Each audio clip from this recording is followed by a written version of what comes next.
Let's go over a full explanation of Luke Skywalker's death in Star Wars The Last Jedi. This is Mike Zero here once again. If you guys are new here to the channel, do make sure to subscribe to see future Star Wars content. So as you all know, unfortunately we lost our great hero Luke at the very end of this movie.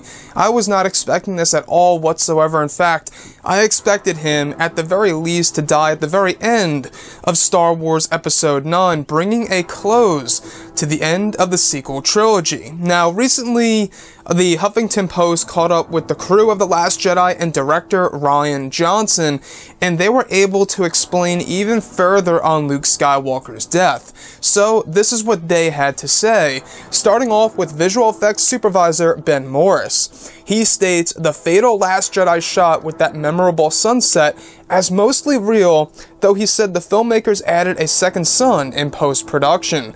The two suns serve as a callback to the pair of setting stars Luke sees early on in A New Hope.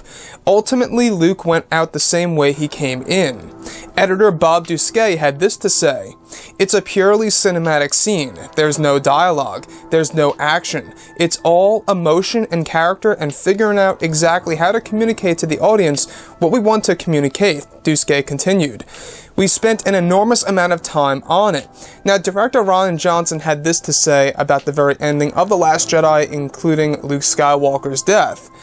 "I don't want to get too explicit because I like people being able to have their own interpretations, but I think definitely the act of what he does at the end literally just takes everything out of him. That's a huge thing. Also, he's having his final act be something of myth-making in a way." Rian Johnson continues to say, "It does go back a little bit to what he said at the beginning of The Last Jedi.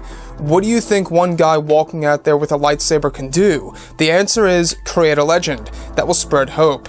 And once he's done that, combined with that physical toll it's taken on him, you can make the case that then there's nothing more powerful than he could accomplish."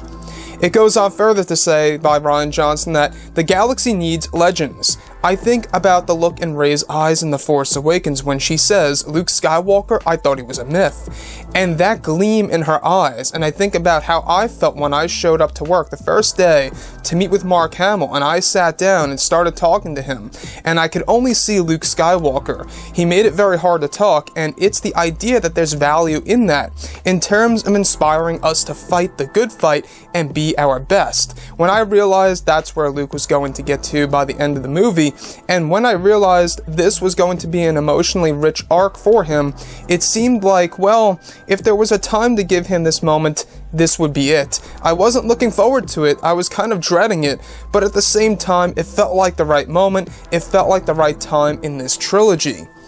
So there's the full explanation of Luke Skywalker's death. I know there was a heavy debate on exactly how Luke died, whether he just gave himself up to the Force, or if the Force projection technique really did in fact take a toll on him, which Rian Johnson now just fully confirmed.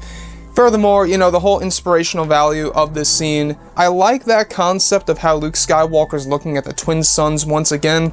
I just feel like that would have been more proper as a way to close the Last Jedi film with Luke Skywalker either A, living, or pushing this moment to Star Wars Episode 9.